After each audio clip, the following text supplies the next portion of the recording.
Damos la bienvenida entonces a todos los que están participando de este nuevo webinar que busca anticiparnos a lo que viene con la famosa Operación Renta. Todos los meses de abril de cada año es un mes desagradable porque hay que pagar impuestos. Así que ahí tenemos que acompañarnos de los expertos. En este caso, nuevamente estamos con Mauricio González, quien es experto tributario, magíster en tributación y socio, dueño de Todo Cont, que nos acompaña en esta oportunidad también. Es cercano a nosotros, ya que es contador también de Rubix, así que conoce muy de cerca la realidad que tienen muchos de nuestros clientes inversionistas y que precisamente hoy día estaremos hablando de los temas que son relevantes para alguna persona que, por ejemplo, ha hecho inversiones muy habituales en el último tiempo en criptomonedas o también los inversionistas inmobiliarios. Así que ahí también aprovecharemos la instancia para poder hacer algunas consultas respecto a la obligación que existe en la declaración de impuesto anual respecto a la inversión inmobiliaria y también los cambios que vienen a futuro. Hubo algunos cambios y que también hay que prepararse frente a eso. Así que te doy la más cordial bienvenida, Mauricio, nuevamente acá acompañándonos y para hablar de este tema que es tan importante, la Operación Renta de este año 2022. Muchas gracias, Sergio, por la bienvenida, por la presentación. Un saludo a todos los que están conectados. ¿Ya? Yo voy a tratar de explicar en lenguaje simple este proceso de la Operación Renta, bien enfocado al punto de vista de ustedes, de los contribuyentes, ¿ya? De los contribuyentes, más que para de los contadores, sino de los contribuyentes, ¿ya? Voy a partir recordando, yo soy de la empresa Todo Cont, que tiene este eslogan que es trabajar con tranquilidad, y vengo invitado por Rubix, en nombre de Sergio Tricio, ¿ya? Partimos.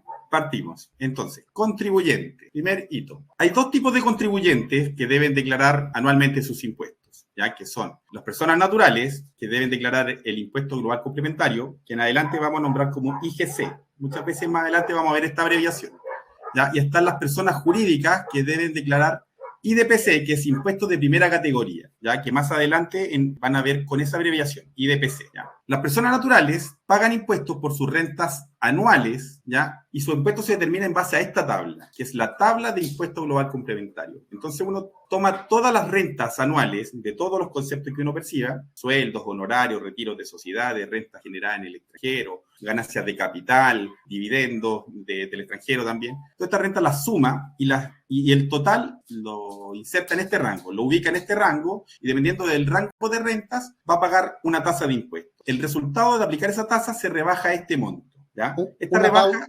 Una pausa ahí. Esto Sí. es importante porque muchas veces cuando nosotros somos contribuyentes, persona natural, empleados de una empresa, no nos impacta mayormente este impuesto global complementario porque ni siquiera sabemos que existe, porque muchas veces el impuesto lo paga nuestro empleador, nosotros caemos en uno de estos tramos y hasta ahí llega toda nuestra relación con el fisco. Pero cobra mucha relevancia este global complementario cuando nos ha pasado a cada uno de nosotros, cuando tenemos más de un ingreso, un sueldo, honorarios y otros ingresos, que lo vamos a ver más adelante en ejemplo, todos esos ingresos se suman y por lo tanto entramos a uno de estos tramos o podemos ir avanzando en los tramos. Y muchas veces ocurre que personas de altos ingresos, si perciben ingresos adicionales, ya estando en un tramo alto, el golpe en impuestos puede ser importante porque esos factores que aparecen ahí es la tasa de impuesto que se paga respecto al tramo en que estemos. Así que eso es súper importante como para poner en contexto de la relevancia del impuesto global complementario que se paga precisamente, se hace este trámite tributario en el mes de abril de cada año. Exactamente. Cuando hay personas naturales que solamente tienen sueldos, ellos están eximidos de hacer la declaración anual, pero es recomendable igual mirar la propuesta, porque Exacto. muchas personas que solamente tienen sueldo, tienen renta variable, por ejemplo, que algunos son comisionistas, algunos meses sacan mucho más sueldo que otros meses. Entonces, en ese mes que sacaron bastante renta, pagaron más impuesto único. Exacto. Cuando uno hace un proceso de reliquidación anual, se tributa en base al promedio de rentas, ¿ya? Entonces se le genera una devolución, una devolución de impuesto único. Entonces, de repente es conveniente la persona que solamente tiene sueldo variable, sí, que revise su propuesta y lo más probable es que se encuentre con una devolución. También si paga intereses de crédito hipotecario, por ejemplo, que eso rebaja la base disponible, entonces se recalcula el impuesto anual. Entonces es recomendable que las personas que solamente tienen sueldo revisen su propuesta anual de impuestos. ¿Ya? Pero las personas tributan en este punto, ¿ya? Hay un número mágico, ya que después lo vamos a hablar, que yo lo he determinado más o menos, este es mi punto de vista, en 65 millones de pesos. Cuando una persona comienza a ganar más de 65 millones de pesos, las rentas adicionales a esos 65 millones de pesos, desde mi punto de vista, debiese empezar a evaluar, percibirlas a través de una empresa.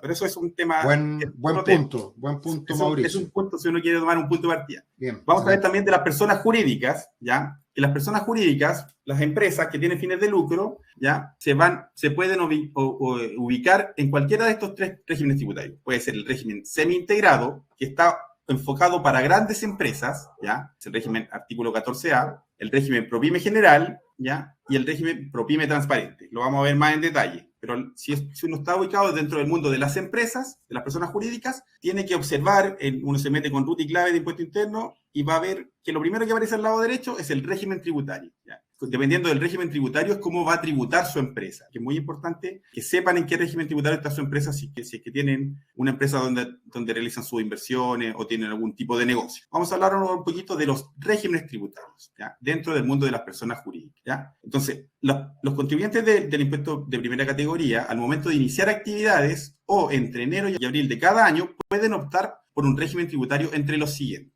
ProPyme general, si cumple requisitos, ¿ya? Hay unos requisitos para acogerse a ProPyme general. ProPyme transparente también si cumple ciertos requisitos. Semi-integrado, no hay que cumplir ningún requisito para estar aquí, porque es el régimen para grandes empresas, pero no es el más conveniente para pymes. Para pymes y pequeños empresarios no es el más conveniente el semi-integrado, porque tiene una característica de que la empresa paga una tasa del 27% actualmente, pero si los socios retiran, solamente pueden recuperar el 65% del impuesto que haya pagado a la empresa. Entonces, esa fue la gran reforma cuando se eliminó el FUT, y eso reclamaron todos porque era muy perjudicial el cambio para las personas que, por ejemplo, reinvierten sus utilidades dentro de la misma empresa. Entonces, ahí hubo algún impacto y por eso también se cambió posteriormente con crisis, pandemia, en que se relajaron un poco los estándares para las empresas, para que las pymes principalmente, para que pudieran pagar menos impuestos. Exactamente. Ya. Vamos a ver detalles y requisitos de estos regímenes tributarios. Ya. Entonces, como les decía, los regímenes tributarios que se pueden optar, las pymes, son estos. El semi-integrado 14A, ¿ya? Que es un régimen donde los socios pueden realizar imputación parcial del crédito. Esa imputación parcial significa que pueden recuperar el 65% del impuesto que haya pagado la empresa cuando realizan retiros. Por eso este régimen está enfocado en grandes empresas. Ya, si uno es pyme y quedó en este régimen, hay que tener cuidado,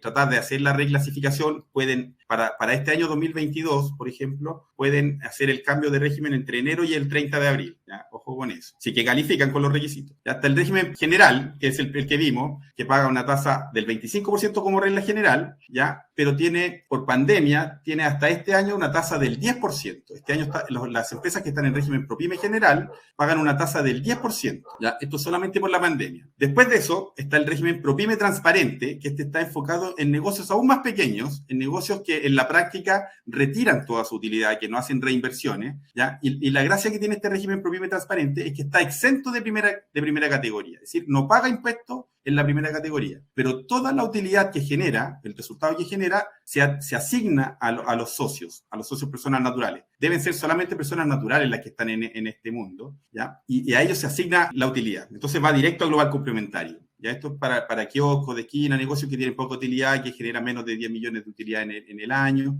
Es recomendable el ProPyme transparente porque tiene una tributación masificada, casi no necesitan contador, entonces es más fácil. Hay ciertos rubros, ¿ya?, que pueden acogerse a regímenes de renta presunta, que son las actividades agrícolas, ¿ya?, las de transporte y minería, siempre y cuando sus ingresos no superen los límites que establece la ley. ¿Ya? Entonces hay ciertos rubros que no determinan su renta en base a renta efectiva, sino que se determina un porcentaje por ejemplo, del terreno agrícola, del transporte, del vehículo que utilizan para determinar su renta. Y hay otros contribuyentes que no se acogen en el artículo 14, que son aquellos que no se encuentran grabados con impuestos finales, ¿ya? Seguramente son las fundaciones, corporaciones y empresas del Estado, ¿ya? Esos son los tipos de régimen. El ProPyme general, ya. Y aquí vamos a ver los requisitos del ProPyme general, que en este segmento es donde yo trato de enfocar a la mayoría de las pymes, ¿ya?, en los requisitos del ProPyme general y transparente. Entonces, para acogerse al régimen ProPyme transparente, ¿ya?, tienen que cumplir ciertos requisitos. Uno de esos requisitos es que el promedio de los ingresos brutos en los últimos 3 años no puede exceder de 75.000 UF, ¿ya?, que son 2.100 millones, alguna cosa así, ¿ya? El cual puede excederse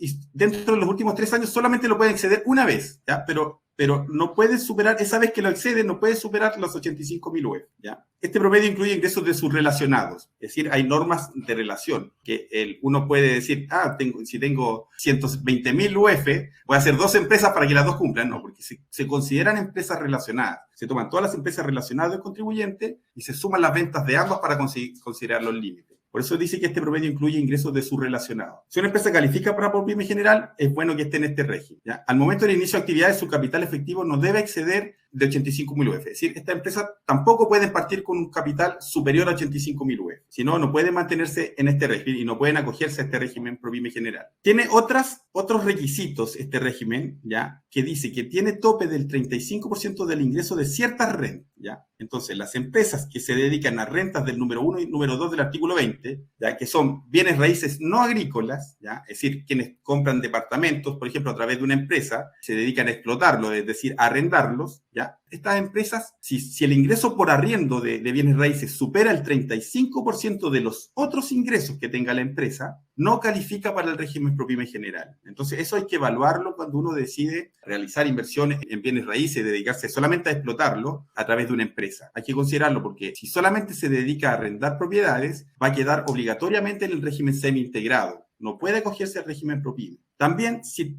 los ingresos de contratos de cuenta de participación exceden el 35% de los otros ingresos, lo mismo. No puede acogerse al régimen ProPyme general. Y también cuando la empresa solamente se dedica a inversiones en derechos sociales, en acciones o en cuotas de fondo de inversión. Empresas que solamente se dedican al rubro de las inversiones, si sus ingresos provienen de inversiones, como representan el 100% de sus ingresos, tampoco pueden acogerse al régimen ProPyme general. Eso debe considerarse. Por lo tanto, si uno se dedica a hacer inversiones inmobiliarias a través de una empresa, inversiones inmobiliarias en bienes raíces no agrícolas o en derechos sociales, acciones o fondos de inversión, es recomendable que tengan otro giro dentro de la empresa, otra actividad, y que esa otra actividad sea relevante, que los ingresos de este tipo de rentas no excedan del 35%. Si no, pueden encontrarse que el sistema de impuesto interno los va a reclasificar automáticamente en el semi-integrado y van a quedar en un régimen que no les conviene, si que van a efectuar retiros. Ojo con eso, ¿ya? Entonces, no es tan fácil meterse a ProPyme general, hay que evaluarlo, ¿ya? Vamos a seguir al siguiente punto. Tipos de contribuyentes, personas naturales, ¿ya? Hay distintos tipos.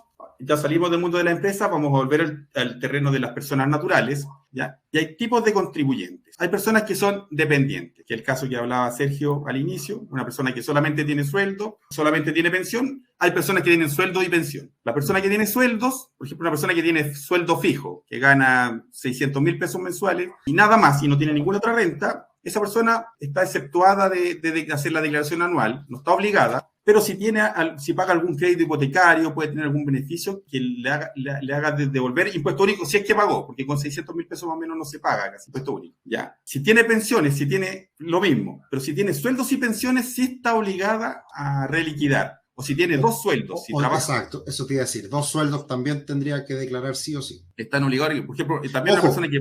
Ojo, ahí pasa algo interesante. Muchas veces ocurre que cuando alguien se cambia de trabajo, puede ser que en un mismo mes tenga sueldo de 2 empleadores. Y a veces no se da cuenta la persona. Y por ejemplo, en septiembre se cambió de trabajo, recibió 10 días un sueldo y en los siguientes últimos 10 días de septiembre otro sueldo. Necesariamente esa persona debería hacer la declaración anual de impuestos. Sí, también una persona que se cambia de trabajo, justo coincide en fin de mes. Trabajó de enero a junio en una empresa, lo finiquitaron y todo, y en julio empezó a trabajar en otra empresa. También tuvo 2 sueldos de 2 empleadores distintos. Y puede que haya tenido distinta renta, que en una ganaba 800.000 pesos y en otra se cambió de pega porque en el otro le pagan 1,5 millones. Claro. Entonces esa persona tuvo distintas rentas, también tiene que reliquidar, también tiene que recalcular su impuesto. ¿A pesar de que no sean en el mismo mes? A pesar que no sean en el mismo mes.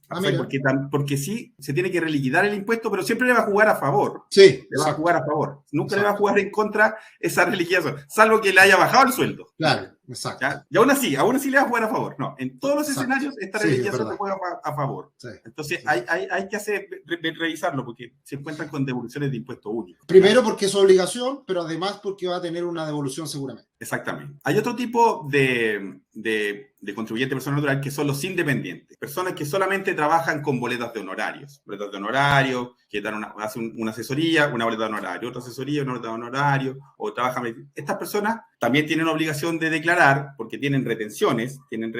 Esas retenciones del 12,25% de este año, el año pasado era el 11,5%, el próximo año va a ser más, son como PPM de su impuesto. Entonces, generalmente se les puede generar una devolución o pago, porque están obligando a las personas que trabajan honorario a pagar imposiciones. Entonces, gran parte de la retención se va en imposiciones y lo que queda se va para cubrir el impuesto que les corresponde. A veces les falta y tienen que pagar una diferencia, o a veces les sobra y les devuelven. ¿Ya? Pero esto es la persona independiente de honorarios, independiente de que trabaje, le haga honorarios a una sola empresa, sí tiene que declarar, sí tiene que hacer la declaración anual. ¿Ya? Hay otro tipo de persona natural, que son los empresarios, que yo llamo empresarios, que son empresas que tienen empresas, son personas que tienen empresas, ¿ya? Y que lo único que hacen de esas empresas es hacer retiros, que no están contratados por ellas, sino que hacen retiros o perciben dividendos de empresas, si es una SPA o una SA cerrada.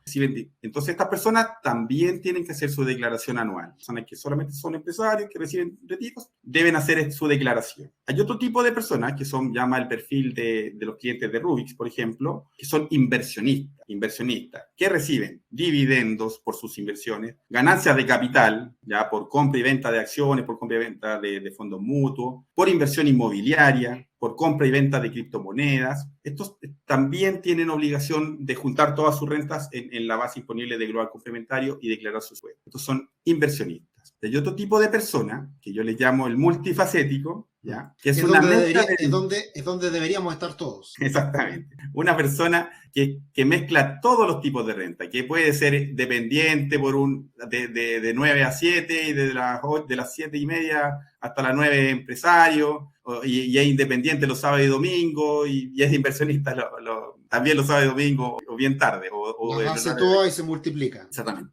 Todas estas rentas, estos tipos de rentas que pueden percibir las personas, por regla general, deben incluirse en la base imponible de global complementario. Por eso se llama global complementario, porque junta todas las rentas que pueda percibir una persona natural para determinar la base imponible real de impuestos. Entonces uno tiene que identificarse en este rubro. Ya. Vamos al formulario 22, ¿ya? Al formulario 22, que esta es la parte más práctica, pero también va a ser la parte un poquito más larga, ¿ya? Está la declaración anual de impuestos. Todos los contribuyentes, personas naturales o jurídicas, deben presentar una declaración anual de renta para determinar sus impuestos, excepto personas naturales dependientes, aunque se recomienda evaluar reliquiación anual, lo que les comentaba delante. Personas naturales dependientes no están obligadas cuando tienen un solo empleador, ¿ya? Un solo empleador, pero se recomienda evaluar la reliquiación anual. Siempre, o el 98% de las veces, le va a jugar a favor. Salvo que el empleador se haya equivocado y le haya descontado menos impuesto único en un mes, menos del que correspondía descontarle, y ahí le genera una diferencia en contra. ¿Ya? Además, dependiendo de la naturaleza de cada contribuyente, se debe presentar declaraciones juradas. Entonces, hay otra obligación. Aparte del formulario 22, dependiendo de la naturaleza de cada contribuyente, se deben de presentar declaraciones juradas, que muchas se hacen ahora en marzo. Aquí vamos a ver las declaraciones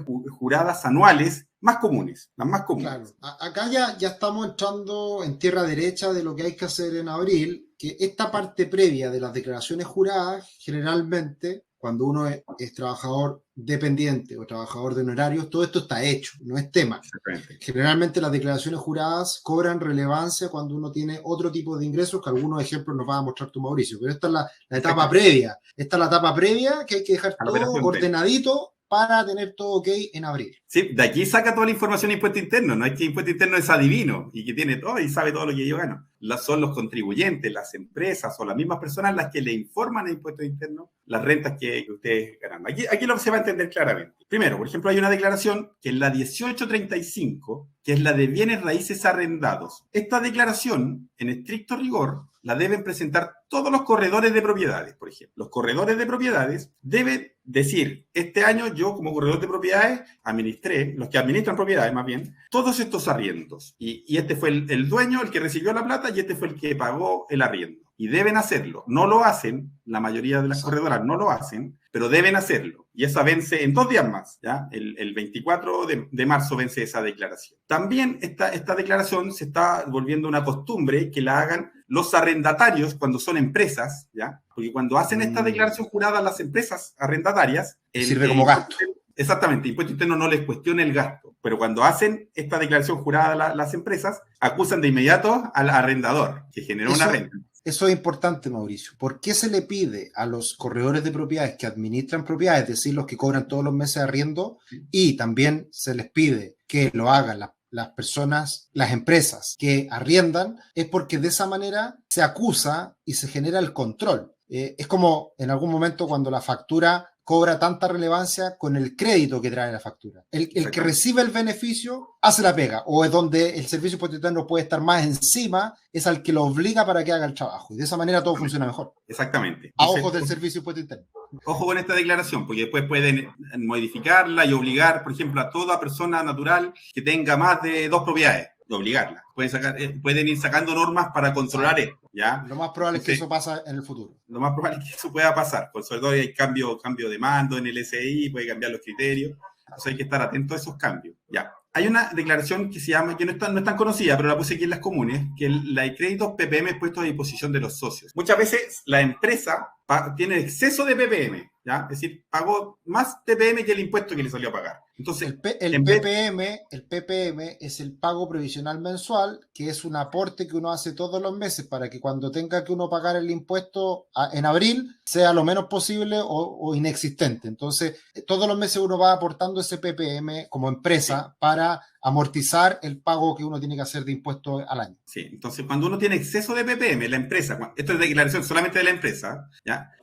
Cuando tiene exceso de PPM, tiene la opción, esto es opcional, no es obligatorio, de poner PPM de la empresa a disposición de los socios, para que los socios abonen sus impuestos con esos PPM que le sobraron a la empresa, ¿ya? Mira. No es tan común, vence el 18 de mayo, pero la dejamos nombrar. Está la declaración jurada 1847, que esta es solamente para las empresas que están en el régimen semi-integrado. Las empresas que están en el régimen semi-integrado, es decir, las grandes empresas, tienen que enviar el balance de 8 columnas antes del 30 de junio de todos los años. Esa es para las empresas que están en régimen semi-integrado. Entonces, si alguno de los que están presentes tiene una empresa que esté en régimen semi-integrado, sabe que a su contador le tiene que exigir que presente la declaración 1847 antes del 30 de junio, ya es la del balance. Aquí está la declaración, la siguiente declaración es la 1879 que presentan las empresas. Actualmente se la presenta automáticamente Impuestos Internos, porque todas las boletas de honorarios hoy en día son electrónicas. Claro. Muy excepcionalmente autorizan a alguien a boletas manuales cuando demuestran que no hay internet en la zona donde trabajan, ahí pueden autorizar, ¿ya? Pero esta la presenta automáticamente Impuesto Interno actualmente. Es obligación de la empresa, pero Impuesto Interno la presenta automáticamente con la base de todas las boletas de honorarios. Y es ahí cuando Impuesto Interno se entera de todos los honorarios que ganó una persona con boleta. Esta es la 1879, ¿ya? Está la declaración jurada de sueldos, la 1887, que esa es una obligación de las empresas que hayan pagado sueldos durante el año comercial 2021. En este caso, tienen que informar todos los sueldos que hayan pagado y también los impuestos únicos que pagaron por cada persona. Esa es la declaración jurada 1887, que vence el 28 de marzo. Actualmente aquí con los últimos cambios, de cierto mes en adelante, empezó a ser obligada, las empresas que tenían más de 5 trabajadores están obligadas a enviar el libro de remuneraciones a la Dirección del Trabajo, a la DT, a informarlo, ¿ya? Y esta DT le informa a Impuestos Internos los sueldos. Entonces, ya no van a depender en la empresa que tenga más de 5 trabajadores de la declaración de la propia empresa. Ahora van a tomar la información de la DT. Entonces, la propuesta de Impuesto Interno cada vez va a estar más completa. Ya a eso apunta, a que todo sea más automático. Entonces, uno tiene una obligación legal con la DT, con la Dirección del Trabajo. Esa es la DT. Después viene la declaración jurada 1926, que esta también es una declaración jurada de las empresas que están en régimen semi-integrado, que son las grandes empresas. En esta declaración se debe registrar cómo se llegó a la base imponible, cómo se calculó la base sobre la que se paga impuestos de primera categoría, ¿ya? Eso también es para empresas grandes. Está la declaración 1929, que conversamos en el webinar anterior, que es por rentas generadas en el extranjero. Entonces, las personas que tienen inversiones en el extranjero y que generaron rentas, ganancias de capital, dividendos, compraron una propiedad en el extranjero y la vendieron en el extranjero, o sea, generaron un mayor valor, todas esas se deben declarar en esta declaración jurada. Y de aquí se van al formulario 22, ¿ya? Esa es la 1929, ¿ya? También está la declaración jurada 1947, que esa declaración jurada es de las empresas que están en régimen ProPyme transparente, ¿ya? Aquí la empresa informa el resultado de la empresa y ese resultado se atribuye o se asigna más bien al a los socios personas naturales de esa empresa. Esta declaración es solamente para las empresas de régimen ProPyme transparente. Y está la declaración jurada 1948, ¿ya? Que es la declaración que tienen que presentar las empresas ProPyme general y las empresas semi-integrado, que es donde informan los retiros que se hicieron y dividendos que salieron de la empresa, a cualquier título. Entonces, todos estos retiros o dividendos deben ser informados en la declaración jurada 1948. Entonces, de esta forma, Impuestos Internos se entera de qué retiros percibió la persona en el año comercial que estemos analizando, ¿ya? Estas son las declaraciones más comunes. Aquí también dejo el link, que después cuando vuelvan a ver la presentación, o es difícil tomar el apunte aquí del link, ¿ya? Pero sí, uno puede mencionar este link, y aquí están todas las declaraciones juradas, que son muchas más, pero estas son las más comunes. Las demás son empresas ya de ciertos rubros específicos, los bancos, salen todos y salen las instrucciones, quiénes están los obligados. Entonces, ustedes, después viendo la presentación, pueden presionar este link o digitarlo, ¿ya? No lo van a poder presionar probablemente, pero sí digitarlo, ¿ya? Y pueden ver aquí todas las declaraciones juradas, los vencimientos y quiénes son los obligados. Son los obligados a esta declaración. Ya. Vamos al formulario 22, que esta es la parte clave en el caso de las personas naturales, ¿ya? Aquí vamos a ver todos los tipos de rentas que se consideran para pagar impuesto global complementario. Un alcance que ya lo hicimos en el otro webinar, pero es bueno reiterarlo, es que cuando esté la declaración de impuestos arriba, ya para poder aceptarla, tómenselo con calma, respiren hondo y esperen algunos días, porque precisamente la conexión de información entre la declaración jurada y el recuadro que aparece acá no está a veces completada, y por eso es mejor esperar para que esa información sea elevada al Servicio de Impuesto Interno y no sea rechazada la declaración de impuestos. Exactamente. Es recomendable hacer la declaración de impuestos desde la segunda quincena de abril, cuando ya están reprocesados varias declaraciones. Las empresas grandes y pequeñas se equivocan en sus declaraciones, tienen que haciendo correcciones. Entonces, ese proceso se detecta en la primera semana de abril, cuando empiezan a salir observaciones y se van corrigiendo. Entonces, de hecho, si es posible declarar en la última semana de abril, mucho mejor, ¿ya? Porque así uno se cerciora de que ya la propuesta está bien alimentada y no van a haber cambios en la información, ¿ya? Este cuadro es clave. Este viene directamente del formulario 22.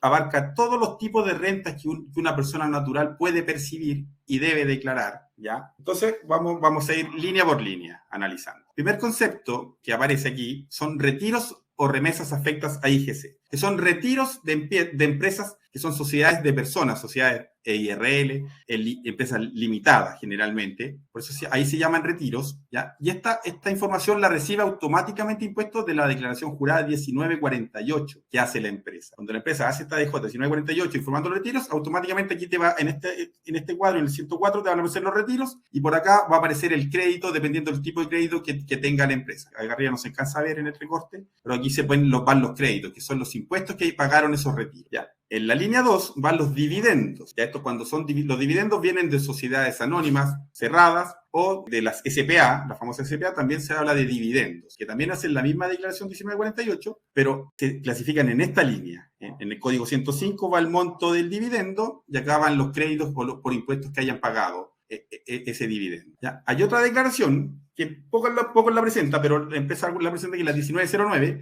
que es una declaración de gastos rechazados.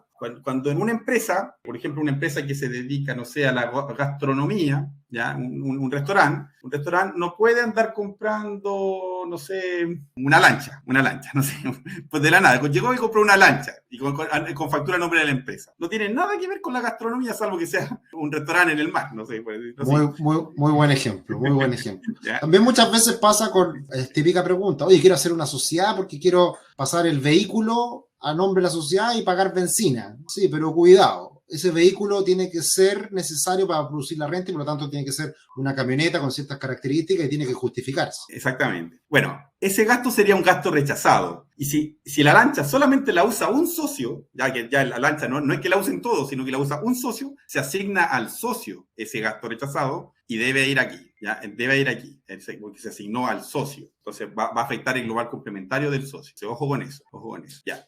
Rentas presuntas, aquí va la de la 1943, que son las empresas de explotación de bienes raíces agrícolas, del transporte, de la minería. Ellos, las que tienen renta presunta, hacen la declaración jurada 1943. Aquí están los taxistas, por ejemplo, ellos aparecen tienen que hacer esta 1943 y le va a aparecer la renta en esta línea, en la línea 4. En la línea 5 va lo de la declaración jurada 1835, que son las rentas de inmobiliarias generalmente, por explotación de bienes raíces. Entonces, todo lo que hayan informado a un contribuyente como arrendador de un bien raíz, las rentas van a aparecer aquí automáticamente. Si es que no, generalmente las personas naturales, como no están obligadas a hacer la 1835, Impuesto Interno no se entera de que los inversionistas inmobiliarios tienen rentas, ya no se entera. Pero aquí las personas debiesen declarar las rentas de arrendamiento de bienes raíces, reajustadas, en este código, en el 955. Más adelante vamos a ver el ejercicio. Y es algo que poco se hace, que mucha gente no está cumpliendo. Claro. Sí, porque les cuesta, no ha encontrado la forma Impuesto Interno de cómo obligar a las personas naturales, no van a saber que tienen que informar eso, porque no les interesa reflejar el gasto. A las empresas ya las obligó,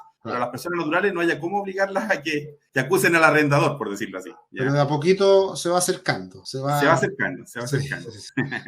Ya está la línea 6, que son las rentas asignadas que vienen de las empresas que están en régimen PROPYME transparente. Aquí en este recuadro van la utilidad que tuvo una empresa que estaba acogida en régimen transparente, que se asignó a un socio persona natural. Como se entiende, retirada toda la utilidad, van en esta línea. En esta línea, en la línea 7, van los honorarios, que vienen de la DJ 1879. Todas las empresas que recibieron boletos de honorarios de una persona natural con retención deben hacer esta declaración jurada, entonces aquí van a estar todas las rentas de honorarios de una persona natural. Ojo que las rentas de honorarios tienen una opción de gastos presuntos. Uno toma los honorarios brutos, a esos honorarios brutos le resta el 30%, con un tope de 30, me parece que son como 10 millones de pesos aproximadamente en pesos, ¿ya? Y es el tope que se puede rebajar de gasto, o el 30% o el tope, ¿ya? Y ese monto es el que va aquí. No van los honorarios brutos, sino van los honorarios menos el 30% con un tope de 10 millones aproximadamente, ¿ya? Esa es la renta que va acá, ¿ya? En esta renta, en la línea 8,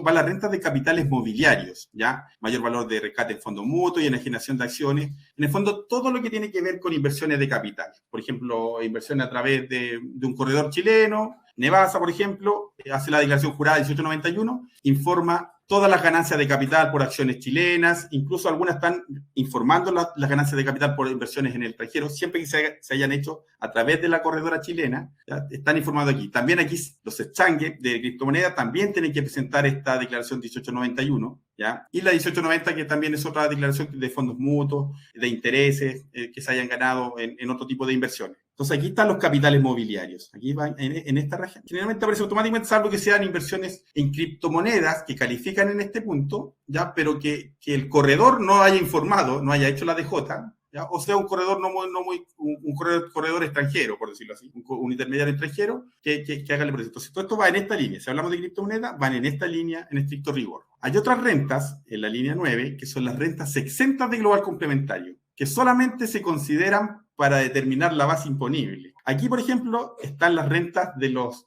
suplementeros. Por ejemplo, los que pagan una patente a la municipalidad y pueden vender. Los feriantes, muchos feriantes pagan una patente a la municipalidad y no pagan impuestos, por eso no dan boleta ni nada y venden así. Ellos tienen que pagar una patente municipal y tienen derecho a vender todo lo que quieran. Pero ellos deberían declarar la renta aquí y al mismo tiempo generar más abajo un crédito por esa renta. Entonces no van a pagar impuestos, pero sí les sirve para informar a un banco, por ejemplo, que sí tienen renta. Siempre se encuentran con ese conflicto las personas de esos rubros porque no pueden acreditar su renta. Pero sí podrían.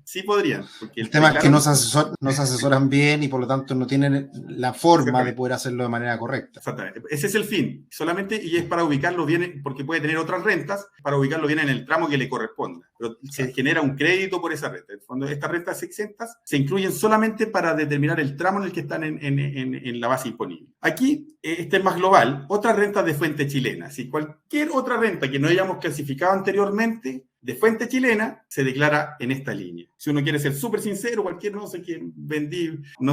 hizo una actividad y cobré, le di clase a alguien y cobré y no di ni boleta ni nada, aquí se declaran todas las rentas si uno quiere ser, en la línea 10, si uno quiere ser totalmente honesto con las rentas que si tiene un carrito de sopaipilla y quiere declararlo igual. Exactamente. Entonces eso va ahí. Ya. Otra renta de fuente extranjera, esta viene de la 1929, ¿ya? Entonces aquí uno hace la declaración jurada 1929 y se va a ir automáticamente la renta de fuente extranjera a este código, ¿ya? Después están las pensiones están en la línea 12, no se mezclan con los sueldos, ¿ya? Están aquí, de fuente nacional, y otras pensiones que recibe de fuente extranjera, ¿ya? Que están, Sí. están en la misma línea, están en la misma Ojo, línea. esto no es para que cualquier contribuyente, cualquier persona que nos pueda estar mirando, se dedique a meter todos los datos y se complique haciendo todo esto. Es netamente de manera explicativa para que sepan de dónde viene, porque muchas veces nos preguntan, tanto nuestros clientes como también dentro de la comunidad, a todos nos encanta a veces no que nos entreguen los pescados, sino que nos enseñen a pescar y sepamos cómo se hacen las cosas, entender. Por lo tanto, la idea de estos webinars es precisamente explicar cómo se hacen las cosas y cómo se entiende esto que para muchos de nosotros es chino mandarín muchas veces. Exactamente. La idea es eso, que entiendan cómo funciona, que ustedes cuando vean su propuesta de formulario 22, verifiquen que las rentas que aparecen en la propuesta son todas las rentas que ustedes perciben, ¿ya? Y si hay una renta que no aparece, es por algo. Hay que preguntarse por qué no aparece. ¿Por qué no aparece? Puede ser que no te aparezcan todos los honorarios todas las boletas que hiciste, significa que tú le emitiste boletas a 10 empresas, pero 8 han declarado y otras 2 no han declarado. O tuviste 2 empleadores, pero solamente uno ha declarado y el otro no ha declarado. Entonces tienes que esperar que ese otro declare o llamarlo para que declare, porque si tú declaras y después la empresa hace la declaración, te van a observar la renta, se inician procesos de fiscalización, te retienen devoluciones y se empiezan a pasar momentos incómodos con impuestos internos. Entonces uno tiene que hacer este chequeo antes de aceptar la propuesta, de verificar qué son las rentas. Ya, aquí están los retiros de AFP, los famosos retiros. El segundo y tercer retiro están aquí. Retiro único extraordinario de los fondos provisionales. También se consideran para el global complementario. Es renta. Esto ya están apareciendo. Es renta, porque esos retiros porque quedaron pagan grabados impuestos. Exacto, porque en su momento no pagaron impuestos, por lo tanto debe ir ahí. El primer retiro ya salió exento de impuestos, no renta más bien. El segundo paga, el tercero no paga. Exactamente. Me parece que el segundo, entonces el que solamente va aquí, solamente no lo van a ver porque esto ya lo declaró la FP, ya está apareciendo, ya está en la renta informada. Aquí hay un concepto que se llama incremento por IDPC. Este incremento es un tema bien tributario, que son los créditos que aparecen en estas rentas. Todos los impuestos que ya pagó la empresa, por los retiros o por dividendos, ¿ya? Ese impuesto se debe incrementar acá, porque uno lo va a utilizar como crédito. Más abajo uno lo utiliza a favor. Todos esos impuestos que ya pagó la empresa, lo utiliza a favor. Y como lo va a utilizar a favor, es un ingreso para la persona. Por eso se registra el incremento. Este dato aparece automáticamente, así que no se complique. Aparece automáticamente. Si tienen retiros en estas líneas, con créditos acá, va a aparecer el incremento automáticamente en la línea 14. Ese es el incremento. Pero eso es, ¿ya? Aquí está el tema de contribuciones, ¿ya? Que también se pueden rebajar las contribuciones, ¿ya? Se pueden rebajar, de acuerdo, según el artículo 55 letra A. Eso hay que ver a quién le corresponde rebajar. Pero aquí está el dato de contribuciones. Hay que leerse el artículo 55 letra A y ver si a uno le corresponde. Aquí rebajaría las contribuciones, pero ya sería una rebaja. Hasta aquí llegaron las rentas, hasta la línea 14. Aquí empiezan rebajas a la base imponible, ¿ya? Si uno tiene que leerse este artículo y ver si califica. Si califica, puede imputar las contribuciones, ¿ya? Pérdida en operaciones de capitales mobiliarios, ¿ya? Aquí van. Por ejemplo, uno en venta de acciones perdió, en vez de ganar, perdió. En fondos mutuos, por ejemplo, yo vi varios fondos mutuos que perdieron cuando vendieron en el año 2021. Aquí van estas pérdidas. Entonces, en ese escenario se reconoce como una baja de la base imponible. Aparecen las ganancias por un lado y por otro lado aparecen las pérdidas. Hay una persona natural, por ejemplo, una persona natural que es independiente, que es socio de empresas, puede rebajar las cotizaciones provisionales al empresario socio. Allí dice el empresario o socio. Entonces, él puede rebajar las cotizaciones provisionales. Tampoco tiene idea la persona que puede rebajarlo, pero puede rebajar sus imposiciones. Cuando es empresario, cuando es socio de una empresa, recibe solamente retiro y dividendo, puede rebajar de su base imponible la cotización de ISAPRE y de AFP sí que pagó voluntariamente, ¿ya? Acá están los intereses de crédito hipotecario por crédito hipotecario, que es un beneficio. Las personas que están pagando crédito hipotecario tienen el beneficio de que pueden rebajar de la base imponible los intereses. Y esto también aparece en la declaración 1890 que hacen los bancos, ¿ya? Aparecen estos intereses automáticamente acá, ¿ya? Entonces eso se rebajan de la base imponible. No es que algunas personas tienen entendido que les devuelven los intereses, no es que les devuelvan los intereses, sino que los intereses se rebajan de la base imponible, ¿ya? Y aquí están los APB, ¿ya? Hay unos 20% de fondo de inversión que son de esas leyes bien específicas, y los APB se rebajan aquí. Los APB se rebajan también, que tienen un beneficio, uno ahorra en APB con un tope, y ese APB se rebaja aquí de la base imponible y todo esto nos da la base de impuesto global complementario. Entonces, así funciona el impuesto a la renta. Y este monto que nos dé aquí en el código 170 es el que va al recuadro que vimos originalmente de global complementario. Ese código 170 es la suma y resta del año y es el que vale para meterlo en impuesto global complementario. Vamos a los ejemplos, Mauricio, ya que aterrizar todo esto en casos concretos para ver cómo nos puede afectar ciertas cosas que a muchos les interesan. Lo habíamos hablado en el caso de criptomoneda y también en el caso de inversión inmobiliaria. Vamos a ver dos ejemplos, ¿ya? Vamos a ver, por ejemplo, un ejemplo de un inversionista inmobiliario, persona natural, y también de un inversionista en criptomonedas, también persona natural. ¿Ya? El inversionista inmobiliario primero, ¿ya? Vamos a leer primero la normativa. Dice el artículo 39, número 3, exime de primera categoría la renta de arrendamiento de bienes raíces no agrícolas percibidos por personas naturales. Es decir, las personas naturales que se dedican a arrendar bienes raíces no agrícolas están exentos de primera categoría, es decir, no tienen que pagar IDPC, ¿ya? Por eso pasan directo a IGC, a Impuesto Global Complementario. Y en el artículo 20, número 1, letra B, señala lo siguiente. En el caso de contribuyentes que no declaren su renta efectiva según contabilidad completa, el caso de las personas naturales, y den en arrendamiento, subarrendamiento, usufructo o cualquier otra forma de uso, de cesión o uso temporal, bienes raíces, se gravará la renta efectiva de dichos bienes, acreditada mediante el respectivo contrato, sin deducción alguna. Es decir, no pueden rebajar nada del valor de los arriendos. Entonces, en este ejemplo, yo supuse una persona natural que tiene 6 propiedades. En esta planilla no se incluyen las 2 propiedades que tenga por DFL2, que tiene de propiedades de DFL2, no se deben incluir, ¿ya? Porque las dos exentas, que son las dos primeras, digamos. Las 2 primeras, ¿ya? Entonces no se incluyen para este cálculo. Sí, para análisis de proyección financiera las tienen que incluir, pero para temas tributarios no. Identifican la propiedad, le ponen el rol si quieren, ¿ya? Y el valor de arriendo percibido de cada año. Si un mes no percibieron, le ponen 0, ¿ya? Si no se arrendó ese mes, ¿ya? Y aquí hacen todo el arriendo. Yo hice esta simulación. Todos estos valores mensuales, ya que en este caso son iguales, se actualizan, se corrigen monetariamente por estos factores, en enero por 1,063, en febrero. Ahí están los factores anuales del año 2021 y te da el valor actualizado de arriendo. Todos estos valores actualizados se suman y te da el total de rentas percibidas por explotación de bienes raíces, y ese valor debe ir en la línea 5, código 955 del formulario 22. Ese es el ejemplo, eso es lo que corresponde en una persona natural que recibe renta por arriendo de propiedades. Esto es súper importante. Esto es lo que dice la ley y lo que las personas deberían hacer. Si una persona tiene 4 departamentos, hay 2 por DFL2 que quedan fuera exentos y los otros 2, el contrato de arriendo, lo que uno percibe mensualmente, se debe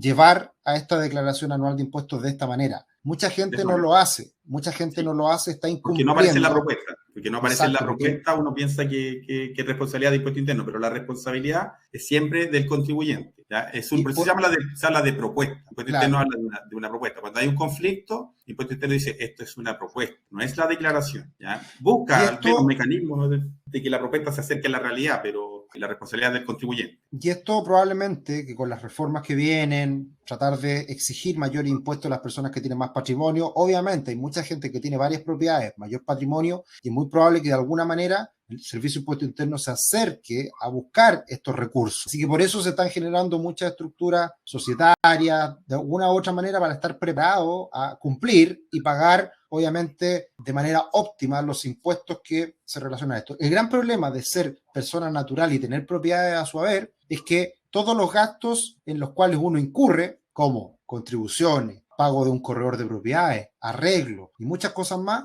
no los puede descontar. Y eso es obviamente muy malo, porque si es que uno lo hace como corresponde, golpea aún más fuerte de esta manera. Sí, exactamente. Eso se diferencia con la empresa, que la empresa puede imputar gastos que relacionados con el negocio. Ya, ese es el caso del inversionista inmobiliario. Entonces vamos a ver el caso de un inversionista en criptomonedas. Aquí hay mucha discusión a nivel mundial de los conceptos. Voy a tratar de aterrizarlo con algunas preguntas frecuentes de impuesto interno, ¿ya? Y con algunos conceptos, y vamos a ver un ejercicio finalmente. Todo esto es muy nuevo, así que por eso también hay muchas dudas y todavía es bastante incipiente toda la inversión y la declaración de impuestos asociados a las criptomonedas. Sí, aquí, por ejemplo, un exchange de criptomonedas preguntó, ¿qué declaraciones juradas estoy obligado a presentar al Servicio de Impuesto Interno por las operaciones de intermediación de criptomonedas? Por ejemplo, Buda, por ejemplo. ¿Ya? Los exchanges de criptomonedas como entidades intermediarias de activos digitales, así se clasifican las criptomonedas. Para impuesto interno son activos digitales. Ese es el concepto que le asignan a la criptomoneda. Tienen la obligación de presentar dentro de los plazos establecidos la declaración jurada 1891. Entonces, los exchanges chilenos tienen la obligación de presentar la declaración jurada 1891. Si no la presentan, igual es obligación del contribuyente declararlo, ¿ya? Esto yo lo vimos en el formulario 22, están en la línea 5, me parece, en la línea 5 del formulario, o no en la 8, me parece que en la 8, ahí habría que verlo, pero es aquí, esta es la declaración que tienen los exchanges, y aquí le responde Impuesto Interno que están obligados. Le responde Impuesto Interno, rige desde el año tributario 2019, que corresponde al 2018, ¿ya? Según esta resolución. Y ahí está la resolución donde Impuesto Interno concluye. Entonces, los exchanges chilenos están obligados. Tampoco en la práctica lo hacen, pero ese es otro tema. Ese es otro tema. El día que los fiscalicen, igual que los corredores de propiedades no hacen la 1835, algunos exchanges no están haciendo la 1891, ¿ya? Pero puede que lo obliguen a hacer la retroactiva. Por ejemplo, en un proceso de fiscalización, el Impuesto Interno dice, oye, tú no hiciste la declaración del 2020, 2021 y 2019 y tienes que hacer las tres. Hacen las tres atrasadas a esa empresa y reprocesan sus declaraciones personales de esos años y pueden observarlos. Les pueden observar y pueden generarle diferencias de impuestos. Claro, acá hay dos aspectos que son importantes. Por un lado, el hecho de que hay gente que ha ganado mucho dinero con las criptomonedas por el alza que ha tenido. Y por otro lado, la complejidad de llevar esta contabilidad, porque también hay muchas personas que hacen una gran cantidad de operaciones. Entonces, sí, en lo concreto, se puede dificultar también todas las cartolas y todas las operaciones que uno haga, llevarlas al papel y hacerlo de manera adecuada. Sí. En la declaración 1891 que haría el exchange, tienen la opción de clasificar todos estos conceptos. Pero casi el último concepto, es decir, el último antes del concepto global, el que te dice otras dimensiones, están los activos digitales, ¿ya? Entonces, ya tiene un concepto, siempre se habla de activos digitales cuando hablamos de criptomonedas, desde el punto de vista tributario, hablamos de activos digitales cuando hablamos de criptomonedas. Eso para que lo tengan claro. Hay otra pregunta frecuente, ¿ya? Que es la clave para ver cómo se tributa, es cómo se determina el mayor valor y qué impuestos pagan los contribuyentes personas naturales que obtienen rentabilidad positiva al realizar operaciones de compra-venta de criptomonedas. Ya, y aquí dice la respuesta. Las personas naturales que no tengan asignadas las criptomonedas a su empresa individual, ya, es decir, que no tienen contabilidad completa, pueden tener una empresa, pueden hacerlo todo a través de una empresa, eso se va a determinar en base a la contabilidad. Pero si son personas naturales que no tienen contabilidad, tributan por el mayor valor obtenido en la enajenación de los activos digitales de la forma establecida en el artículo 17, número 8 de la ley. Para determinar el mayor valor que resulte de la enajenación, se deducirá al precio de venta el costo tributario de la criptomoneda. El costo tributario estará conformado por el valor de adquisición de los respectivos bienes en pesos, siempre en pesos, todo se debe traducir a pesos, se debe reajustar ya al mes de la venta y desde la mes ahí determinado el valor de mayor valor, ese mayor valor se debe reajustar a diciembre, ¿ya? Esto es similar al webinar anterior, cómo se determinaba el mayor valor en caso de venta de acciones en el extranjero. En la misma mecánica, no hice el ejercicio de cálculo de corrección monetaria en este ejemplo, pero en la misma mecánica como se determina el mayor valor en una enajenación de acciones extranjeras. Se toma el valor de costo, ya se corrige a la fecha de la venta, al valor de la venta se le resta el valor de costo, se genera un mayor valor y ese mayor valor se ajusta desde la fecha de la venta hasta diciembre. Y ahí se determina la renta, ¿ya? Y aquí se afecta dice que se afecta con impuestos finales, es decir, solo con impuesto global complementario, ¿ya? Y aquí hay algunos oficios, estos son los pronunciamientos que ha dado Impuestos Internos de este tema de las criptomonedas. En el oficio 963 del 2018, confirma que la transacción de criptomonedas no está grabada con IVA, ¿ya? No está grabada con IVA, por lo menos no hay IVA en la venta de criptomonedas, eso se descarta de plano, pero el mayor valor sí debe pagar impuesto a la renta o IGC, según corresponda, califica la criptomoneda como un activo digital. En este oficio se califica la criptomoneda como un activo digital. Y dice que se debe emitir factura exenta por la venta de criptomonedas. Esto va más para las empresas. Una empresa compra criptomonedas y las vende, debiese hacer una factura exenta. Y al hacer una factura exenta ya le va a aparecer en las ventas. Ya le va a aparecer en las ventas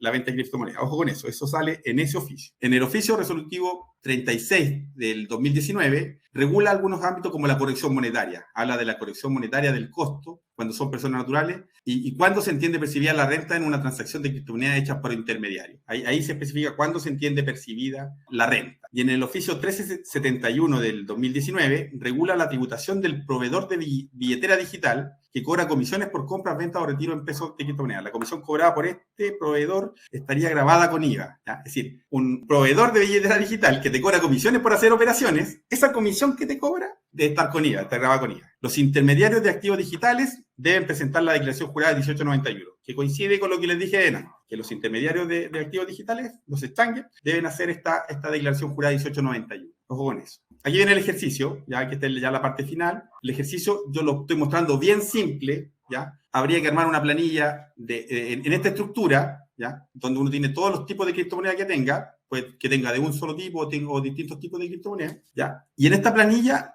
separa los meses y refleja solamente el mayor valor, el mayor valor histórico, ¿ya? El mayor valor histórico lo refleja en el mes que lo generó. Uno refleja el mayor valor, por ejemplo, aquí, ¿qué dice? Que en febrero generó un mayor de 500.000 pesos en una enajenación de criptomonedas. ¿Ya? Solamente histórico. Toma el costo de adquisición, lo reajusta a la fecha de venta y ese valor lo deja aquí. Y toma en total. En mayo hizo una enajenación de venta de la XX y generó 1 millón. Aquí, en julio, generó una enajenación de criptomonedas y tuvo un mayor valor de 2 millones. Aquí tuvo 600.000 pesos. Y aquí tuvo una pérdida. Se puede compensar la pérdida, pero dentro de un mismo periodo. Si hay pérdida, no pasa la pérdida para el año siguiente. Si en global hay pérdida, no habría nada que declarar, ¿ya? Pero si hay utilidad, sí, ¿ya? La utilidad que se determine reajustada, toda la utilidad mensual que se va generando aquí, se reajusta según los factores de corrección monetaria y esa suma de todos los valores actualizados va en la línea 8, código 155, que es la misma línea donde va la 1891. Pero si uno no quiere complicarse, para no mezclarlo, porque a lo mejor tiene otras rentas en esa línea y se puede confundir, la puede declarar en la línea 10, código 1032, que es la renta esa que es de otras rentas de fuente chilena. Perfecto. Y esa es la forma, ya si uno da por cumplida la tributación en el ámbito de las criptomonedas. Así que ahora vendría el mundo de las dudas. Hay una duda, Mauricio, que estaba relacionada con las propiedades. ¿Cuántas propiedades se debieran considerar para la declaración de impuesto como empresa? Todas. La empresa no tiene el beneficio del DFL2. Exacto. Salvo que sea un empresario individual, un empresario que trabaja en primera categoría, pero con el plus de persona natural. Exacto, ahí sí. Buena pregunta y bueno, ahí se dan hartas derivadas. Tú, Mauricio, eres experto en tributación de cliente inmobiliario, así que ahí seguramente van a llegar hartas preguntas después de cómo llevar esto adelante. Sí. Nosotros hemos sido enfáticos en mencionar que estos cambios legales en el último tiempo tienen consecuencias y muchas veces, bueno, hoy día la inversión inmobiliaria ya no se ve con tan buenos ojos por el hecho de que han aumentado mucho las tasas. Pero en el pasado tampoco era solo color de rosas, porque también estaba el factor tributario que muchas veces no se consideraba. Entonces, una persona que, por ejemplo, tiene rentas altas, en donde paga por ingresos extra más del 30,4% o el 30,4% por ese exceso de renta, una persona que tuviera 3, 4 propiedades en el año podía hacer un golpe importante en su ingreso. Sí. Y eso hasta ahora muchas personas no lo contemplaban y ahí hacia allá hay que avanzar. Por lo tanto, ese es el mensaje. Alfredo nos pregunta, ¿puede comentar cómo es el nuevo impuesto a la ganancia capital? Buena pregunta, que iba a cambiar precisamente, se pone más rígido, más estricta el impacto en propiedades también. Sí, Alfredo, mira, actualmente las ganancias de capital, cuando son por enajenación de acciones con presencia bursátil, es un ingreso no renta, ¿ya? Es un ingreso no renta, ¿ya? Pero con la reforma tributaria, la última reforma, estas van a pagar un impuesto único del 10%. No van a ir al global complementario, ni van a pagar impuestos de primera categoría, sino que pagan un impuesto único del 10%. Entonces, si uno compró a 1.000, vendió a 1.500, sobre esos 500 va a pagar un impuesto único del 10%, una sola vez. Muy simple. Si una persona invirtió 1 millón de pesos en una acción, esa acción subió como la espuma y se duplicó el valor a 2 millones, por lo tanto ganó 1 millón de pesos, tiene que pagar un 10%, es decir, 100 lucas por esa ganancia de 1 millón. Así que, antes pagaba 0, ahora paga 100.000 pesos. Ahora paga 100.000 pesos, claro. Pero es bueno para las personas de alta renta, porque podría pagar impuestos global complementario, que podría ser el 23, el 30 o el 35. En este caso va a ser solamente un 10. Y la otra pregunta que te la hago yo respecto a el cambio en la inversión inmobiliaria. Cambia también con la nueva ley tema del DFL2. Sí, las empresas, las personas que tenían propiedades adquiridas antes de cierta fecha, me parece que era el 2010, antes de esa fecha, podían tener 50 propiedades y todas, como quedaban con la legislación anterior, la explotación de sus bienes eran ingresos no renta. Si no pagaban pero después, a contar del 1 de enero del 2023, solamente van a tener el límite que todos los demás, el límite de 2 propiedades. Entonces, personas que no pagaban impuestos, que hasta el día de hoy no pagan impuestos por las rentas de sus propiedades, van a comenzar a pagar impuestos a contar del próximo año, impuesto global complementario. Impuesto global complementario, si son personas naturales, va a ir directo a su global y le puede pegar fuerte. Entonces, tienen que ir evaluando si les conviene empezar a aportar sus propiedades a una empresa y hacer la gestión a través de una empresa. Tienen que ir preparando el futuro porque el DFL2 ya va a quedar con una regla general. 2 propiedades y todas las demás rentas. Planificación tributaria y optimización tributaria, que es parte también de lo que hacemos en Rubix. Nos asesoramos bien por un contador experto tributarista como Mauricio, así que cualquier duda, consulta nos la pueden hacer llegar. Encantados de poder estar ahí ayudando en estar en regla. Muchos clientes nos preguntan, mira, no quiero evitarme de pagar impuestos, pero quiero pagar lo justo. Esa es la típica pregunta, así que encantados de poder acompañarlos. Muchas gracias, Mauricio, por esta gran presentación, muy clarita. Es como una clase de tributaria. La verdad que la vamos a hacer obligatoria en el equipo de Rubix para que entienda todos estos detalles que son necesarios a la hora de entender cómo se pagan impuestos en abril de cada año. Muchas gracias, Mauricio. En un lenguaje más simple posible, dentro de lo complejo, pero es lo que es. Sí, y bueno, cualquier cosa estaremos ahí conversando porque sin duda estos temas son recurrentes y vienen varios cambios en la ley también, así que seguro ya te dejo tranquilo en estos meses que son muy complejos y que hay que estar ahí 24/7. Estamos con bastante trabajo, pero aquí contribuimos un poquito al tema de la información para los clientes. Saludos a todos, muchas gracias Sergio. Gracias, Mauricio. Que estés bien. Un abrazo. Chao, chao. Igual, chao, chao.